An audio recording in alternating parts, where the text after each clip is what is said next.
suis Joanne Fantraf, lectrice, autrice et éditrice de romances.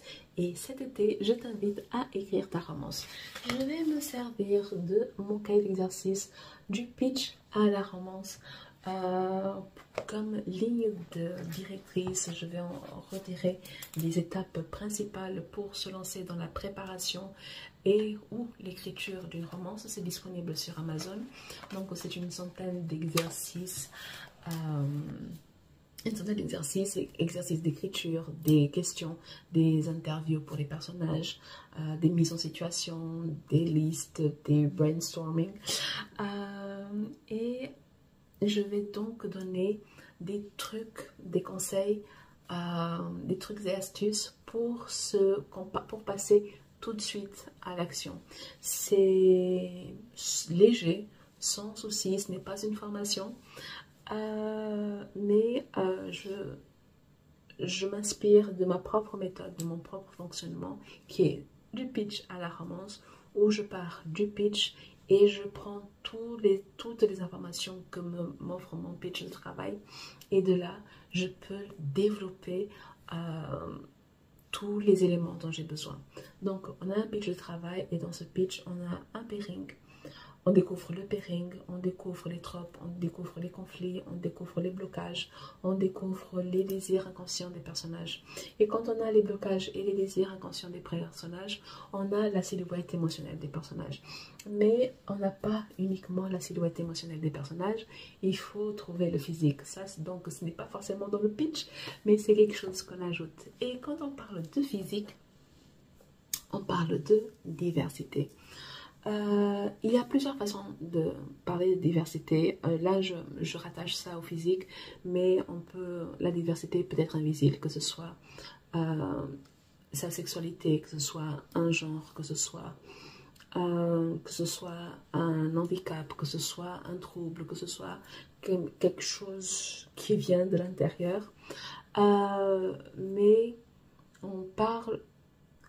je vais parler de diversité visible, qui me tient tout autant à cœur, parce que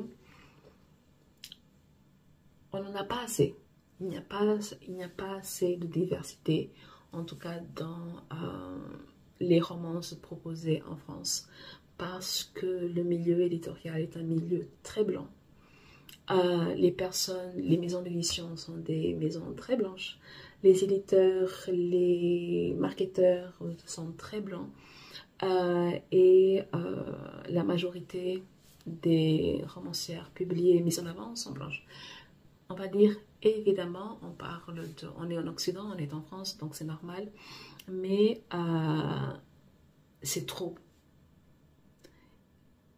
C'est comme s'il n'y avait pas de minorité en France, ce qui n'est pas le cas. Il n'y a pas de représentation, il n'y a pas d'inclusion, il n'y a pas de diversité.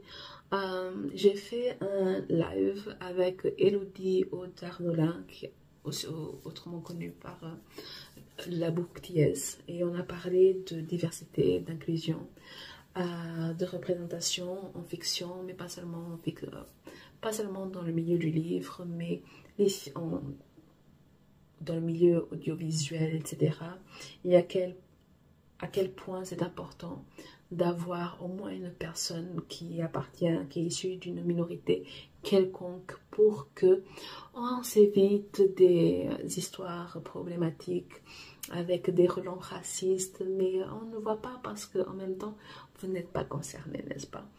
Et je propose d'aller voir le replay c'est disponible sur Spotify, Apple Podcasts et sur ma chaîne YouTube.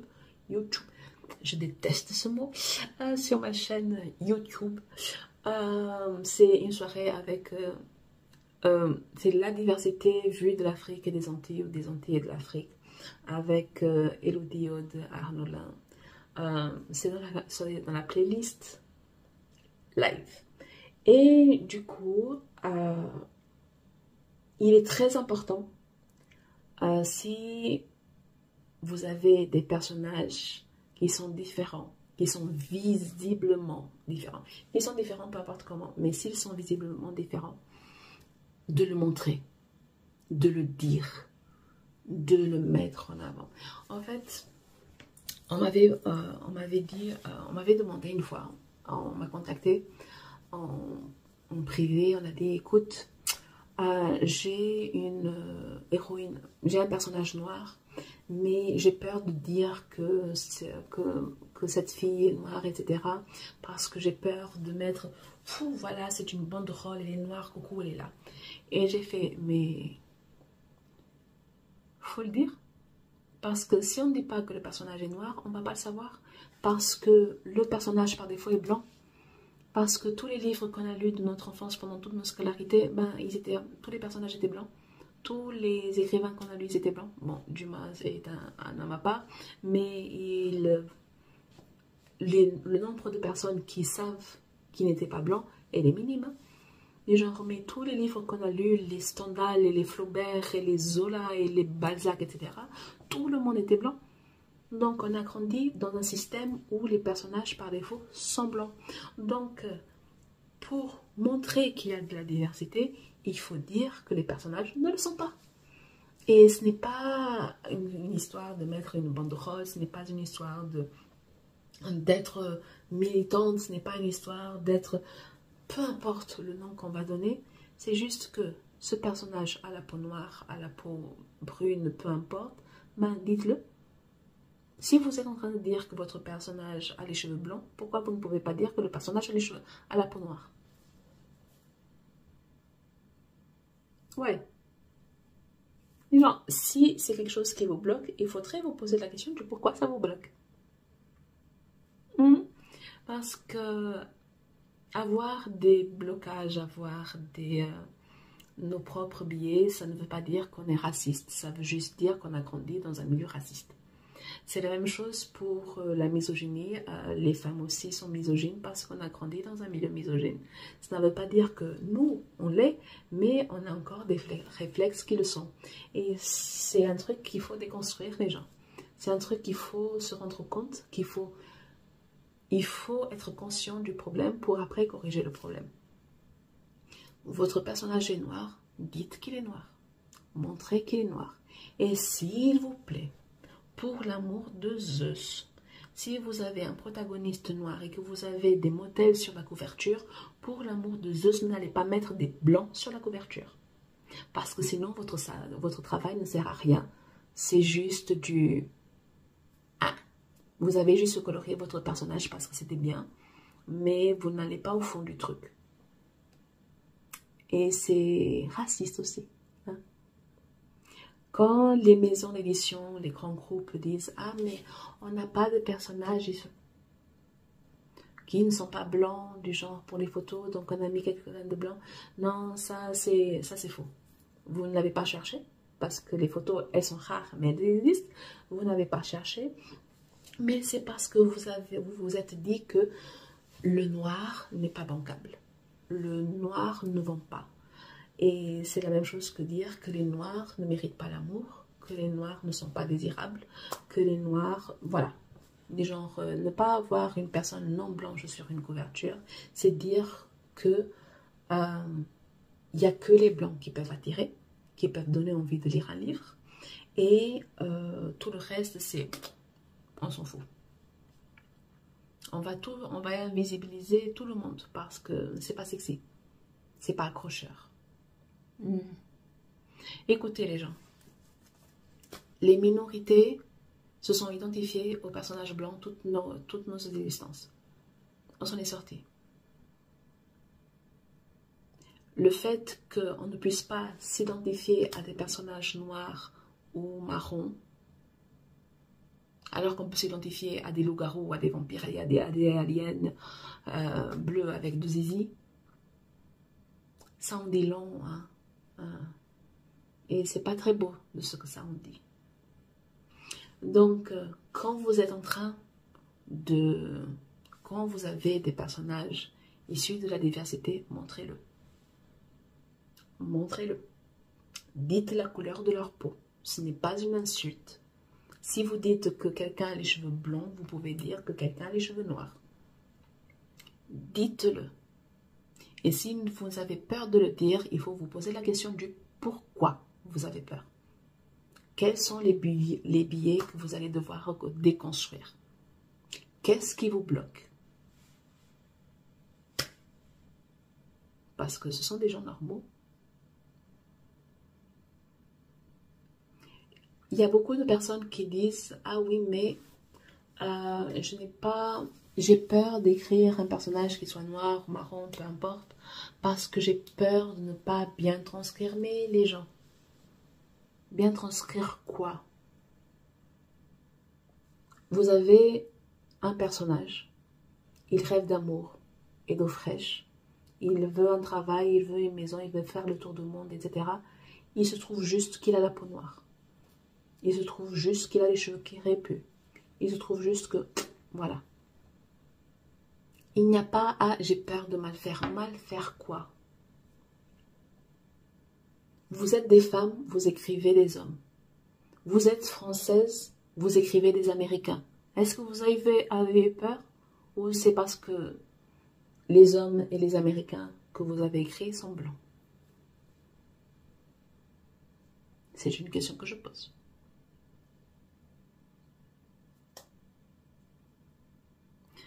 Oui, il y a des spécificités au fait d'être noir. Oui, il y a des spécificités au fait d'être marron. Comme il y a des spécificités à être américain. Comme il y a des spécificités à être une femme, un homme. Comme il y a des spécificités à être italien ou islandais. Tout le monde a des spécificités. Chaque groupe, que ce soit par genre, que ce soit par sexualité, que ce soit par nationalité, que ce soit par culture, ethnie, etc. Tout le monde a des spécificités. Posez la question. Cherchez des bêta-lecteurs. Cherchez des lecteurs sensibles.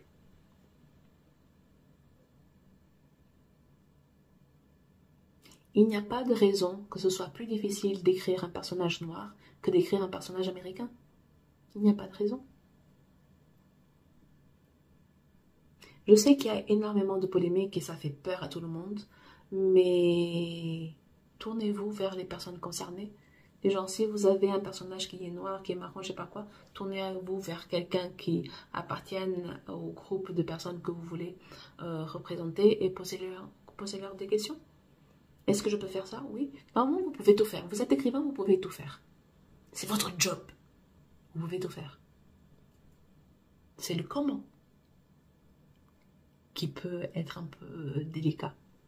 Mais vous pouvez tout faire. Moi, je suis en train d'écrire La milliardaire et le garde du corps. C'est une histoire de mariage forcé, de mariage forcé, proximité forcée, chantage et enemies to lovers. Mon héros est brésilien. Je ne suis pas brésilienne. Mon héros est brésilien. Mais est-ce que je suis... C'est pas le simple, c'est qu'il est brésilien parce que en tant qu'angolaise, j'ai grandi avec la culture brésilienne et j'ai une sœur brésilienne. Donc la partie brésilienne, ça va. Les gens, il y a certains détails, certaines choses qui vont me passer par-dessus la tête que peut-être que je ne vais pas utiliser parce que je ne les connais pas ou que voilà, il y a des nuances qui peut-être me passent parce que je ne suis pas forcément brésilienne et je n'ai pas vécu au Brésil, même si je connais le Brésil. Mais qu'est-ce que je disais? Donc mon personnage est d'origine brésilienne, donc la partie du Brésil, ça va, je gère. Et genre, je ne suis pas une spécialiste du Brésil, mais je connais le Brésil, j'ai une sœur brésilienne, j'ai grandi avec la culture brésilienne, je gère. Et genre, en tout cas, de façon globale, je gère. Mais je me suis compliqué l'existence. Sa mère est d'origine libanaise et son père est d'origine japonaise.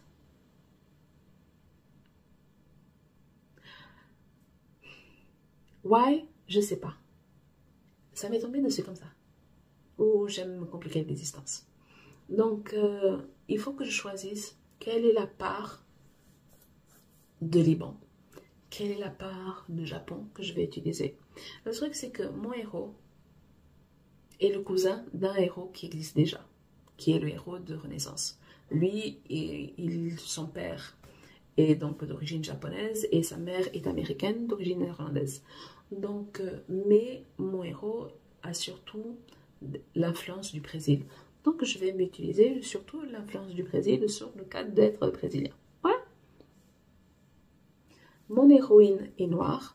Et il faut, même si je suis dans un environnement où ils sont majoritairement noirs, parce que j'ai créé un pays dans le Kalahari, j'ai créé l'Afrique australe qui est dans le Kalahari, donc la majorité de la population est noire, mais comme mon lectorat est français, il faut que je précise que mon héroïne est noire, que je le rappelle qu'elle est noire. Et en plus, elle souffre d'alopécie. Donc, elle porte des perruques, elle a les sourcils tatoués, et ça, c'est pas quelque chose qu'on va voir tout de suite pendant l'écriture. Genre, mon héros va le découvrir comme ça, pouf. On sait qu'elle porte des perruques, mais on ne sait pas pourquoi elle porte des perruques. Donc, mais qu'elle porte des perruques ou pas, en fait, le truc de la perruque, c'est que c'est un accessoire pour la femme noire. Il y a des femmes noires qui ont des cheveux et qui portent des perruques. Le tissage, en fait, les perruques, les tissages, les tresses, etc., ce sont des accessoires. Ce sont des accessoires de beauté pour la femme noire. Donc ça, c'est une spécificité du groupe auquel elle appartient. Femme noire, c'est une spécificité. Mais elles peuvent très bien porter leurs cheveux naturels. C'est une spécificité aussi. Donc, on n'a pas besoin de chercher trop loin dans la description de ces personnages qui appartiennent à des minorités ou alors qui appartiennent à des minorités du point de vue occidental. Parce que si mon histoire se passe en Afrique australe, ils ne sont pas une minorité. Mais vu que mon lectorat est français, ben, il faut que je mette en avant ces détails qui font toute la différence. Et genre, si j'écrivais une histoire en Angola pour un public angolais, il y a énormément de choses que je n'aurais pas besoin d'expliquer. Je n'aurais pas besoin de dire que mes personnages ont la peau noire. J'aurais besoin de dire quand mes personnages sont comme moi avec la peau marron, quand mes personnages ont la peau blanche, voilà, des genres, c'est l'inverse. Dépendant du public vers lequel qui est notre cible, on va adapter. La peau noire est une minorité en Occident, donc il faut que je mette en avant le fait que mon héroïne a la peau noire et qu'elle porte des perruques et que mon héros est d'origine japonaise et d'origine libanaise. Donc ça fait un mélange très sexy. Pour trouver des photos, c'est compliqué, hein? Donc j'ai trouvé un homme indien. C'était celui qui ressemblait le plus à l'idée que je me faisais de mon héros, qui n'est pas du tout indien. Mais comme je n'utilise pas l'IA pour mes personnages, bon, bah, on a fait comme je pouvais. J'ai fait comme je pouvais. Donc, quand il s'agit de diversité, les gens, montrez-le. Si vous avez peur de le montrer, posez-vous la question du pourquoi vous avez peur de le montrer. Et si vous voulez vraiment avoir ce personnage-là, parlez, posez les questions aux personnes qui font partie de ce groupe-là. Posez les questions, demandez des bêta-lecteurs, des lecteurs sensibles. Et si vous avez des personnes sur la couverture, ne le transformez pas en personne blanche. C'est un des trucs les plus énervants au monde. Et c'est raciste.